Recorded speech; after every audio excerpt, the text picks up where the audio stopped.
Bienvenue dans Fort d'Histoire, le podcast d'Espace Fortifié des Hauts-de-France qui vous fait découvrir le patrimoine fortifié de cette belle région et les personnes qui le font vivre.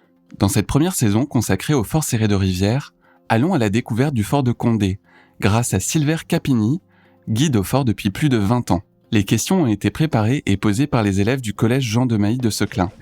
Bonne écoute. Je m'appelle Silver Capini, je travaille au fort de Condé. Je suis guide et je fais visiter le fort notamment.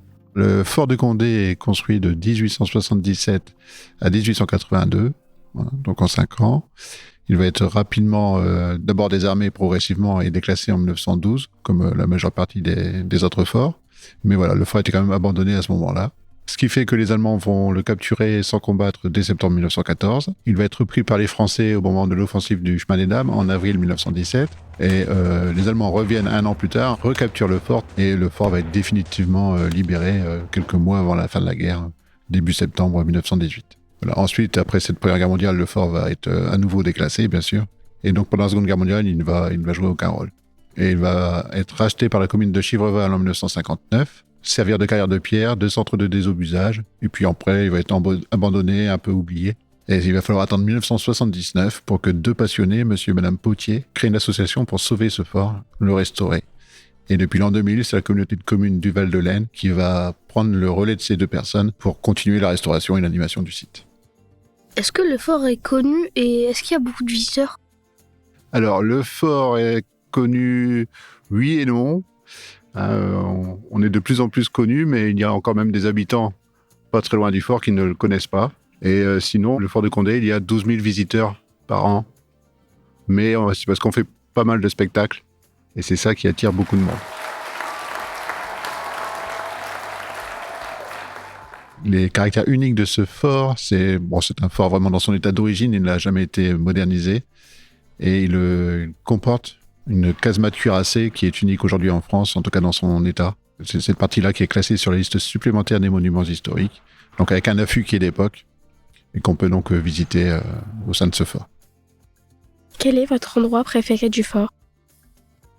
Alors, mon endroit préféré du fort, il y en a plusieurs, mais c'est vrai que on a une cour qu'on appelle la cour numéro 2, qui a des passages qu'on appelle les traverses-abris, qui sont encore en très bon état. Et cet endroit-là, à certaines heures de la journée, il y a une belle lumière. Et je l'aime bien, mais ça dépend des jours en fait. Est-ce que les forts sont difficiles à entretenir ? Oui, alors en effet, les forts sont assez difficiles à entretenir. Il faut du personnel, il faut des outils, parce qu'on voit peut-être, ce sont des forts qui sont un peu enterrés. Il y a de la terre sur les murs. Ce qui fait que la végétation pousse, et elle pousse très vite, plus vite qu'on ne la coupe. Donc, il faut surveiller tous les emplacements, que les racines n'abîment pas les structures. Il y a aussi un petit peu d'entretien, parce que c'est quand même des bâtiments qui sont très vieux. Hein. Donc, bien sûr, avec le temps, ça s'abîme. Donc, il y a des retouches à faire ici et là. Il y a parfois aussi un petit peu de travail de forge à faire, de soudure, etc. Il y a un peu de métal aussi à entretenir. C'est vrai aussi qu'on ne peut pas réparer les choses n'importe comment. Il faut, comme c'est des bâtiments historiques, voilà, il faut essayer en tout cas de respecter un petit peu l'endroit. Comment avez-vous fait pour connaître le fort ? Moi, je suis né pas très loin du fort, dans une ville qui s'appelle Soissons. Et ma mère était née dans un village vraiment tout près du fort qui s'appelle Vreny. Donc je connaissais le fort de nom, mais moi je ne l'avais même jamais visité. J'avais mes oncles qui venaient jouer quand ils étaient petits dans le fort. Et en fait, c'est un peu par hasard que je suis entré à travailler dans ce fort. J'avais fait des études un petit peu en histoire-géographie, mais c'est d'abord un travail que j'ai trouvé en attendant.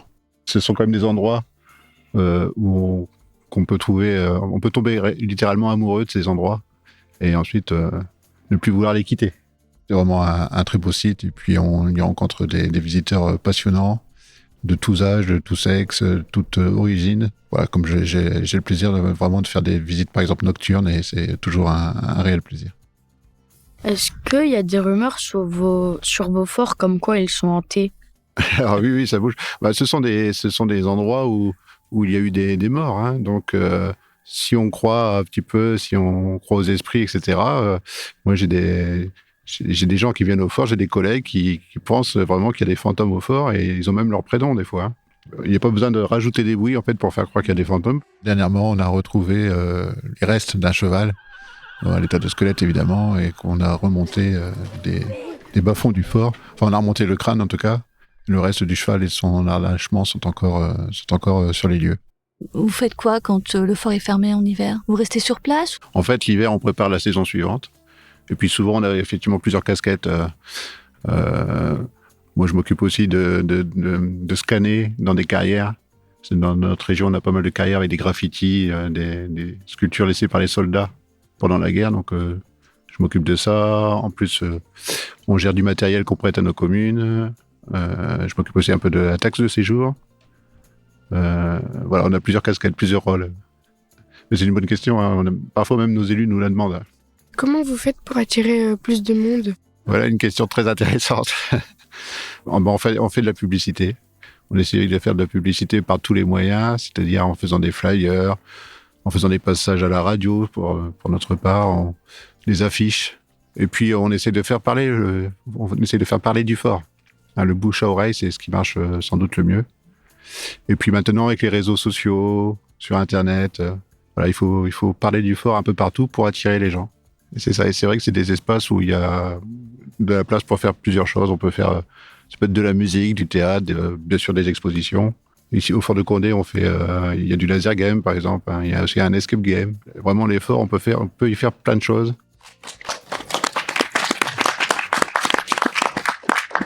Alors les enfants, qu'est-ce que vous en avez pensé? C'était super intéressant et on verra pour revenir. Moi, j'aimerais bien revenir avec mes parents ici et ça m'intéresse aussi.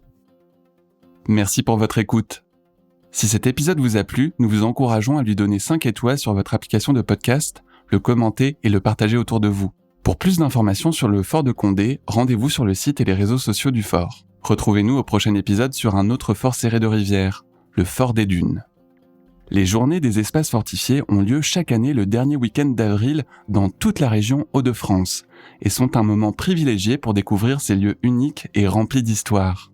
Cet épisode a été financé par le département du Nord et l'Association des espaces fortifiés, la région Hauts-de-France, les départements du Pas-de-Calais et de la Somme, ainsi que le ministère de l'Éducation nationale et de la jeunesse. Il a été réalisé avec la collaboration du Studio Flamboyance, du Collège Jean de Mailly, du Fort des Dunes, du Fort de Seclin et du Fort de Condé.